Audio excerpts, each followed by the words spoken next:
খুব একটা বেশি উপকরণ লাগবে না, একদম কম সময়ে কম খাটনিতেই এত সুন্দর একটা কেক বানিয়ে নিতে পারবে।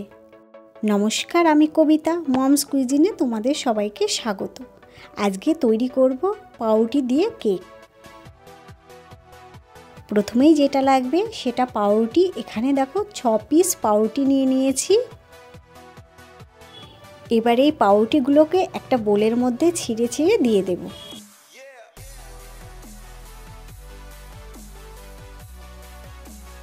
সব পাউরুটিগুলোকেই এইভাবে ছোট ছোট করে ছিঁড়ে নিতে হবে। সমস্ত পাউরুটিগুলো ছেঁড়া হয়ে গেছে। এবার এর মধ্যে দিয়ে দেব 1.5 কাপ লিকুইড দুধ। দুধ দিয়ে পাউরুটিগুলোকে ভিজিয়ে রাখব। এগুলোকে এইভাবে 10 মিনিট ভিজিয়ে রেখে দেব।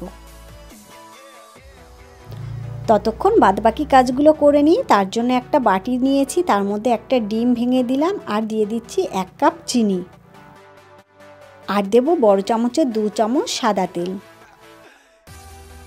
এবার এগুলোকে খুব ভালো করে কিন্তু মিশিয়ে নিতে হবে।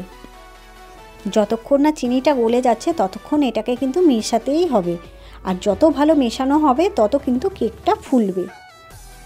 মেশানো হয়ে গেছে। এবার পাউরুটি আর দুধের মিশ্রণটা এর মধ্যে দিয়ে দেব। দেওয়ার পরে আবারও খুব ভালো করে এটাকে মিশিয়ে নিতে হবে। আর অবশ্যই কিন্তু খেয়াল রাখবে পাউরুটির টুকরোগুলো কিন্তু একদম মিহি করে নিতে হবে, গোটা গোটা না থাকে। বেশ কিছুক্ষণ মিশিয়ে নেওয়ার পরে এর মধ্যে দিয়ে দেব 2 টেবিল চামচ মতো ময়দা। আবারও ভালো করে মিশিয়ে নিতে হবে। এটা কিন্তু যত ভালো মেশানো হবে তত কিন্তু কেকটা ভালো হবে।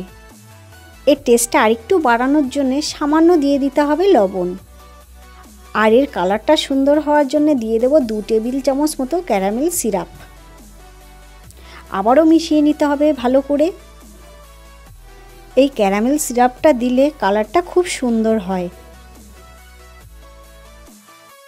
এবার কেকের গন্ধটা সুন্দর হওয়ার জন্য দিয়ে দেব 1/2 চামচ মতো ভ্যানিলা এসেন্স। মিশিয়ে নিতে হবে। এবার সব শেষে দেব 1.5 চামচ মতো বেকিং পাউডার আর দেব 1/2 চামচ বেকিং সোডা। এবার এটাকেও খুব ভালো করে মিশিয়ে নিতে হবে। মেশানোটা যত ভালোভাবে হবে কেকটা কিন্তু তত ভালো হবে। আগে থেকে একটা বাটি রেডি করে রেখেছিলাম, কাগজ দিয়ে অয়েল ব্রাশ করে রেখেছি। এবার এই ব্যাটারটা এর মধ্যে ঢেলে দিতে হবে। দেওয়ার পরে একটু এইভাবে ট্যাপ করে দিতে হবে। আর ওপর দিয়ে পছন্দসই বাদাম দিতে পারো। আমি এখানে চীনা বাদাম দিয়েছি।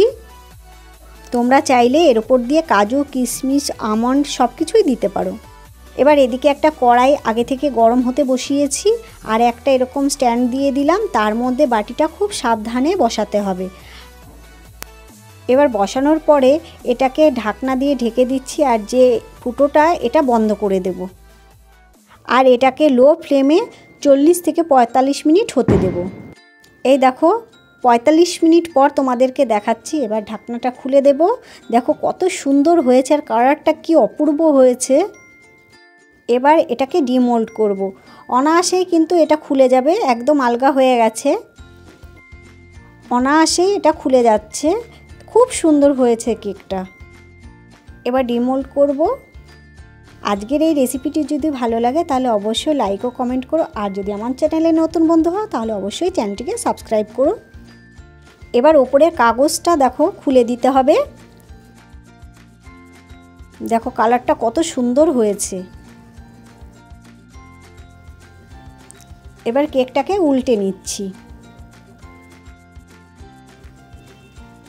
এই দেখো, তারপরে তোমাদেরকে কেটে দেখাচ্ছি কত সুন্দর হয়েছে। তোমরা দেখো নিজেরাই।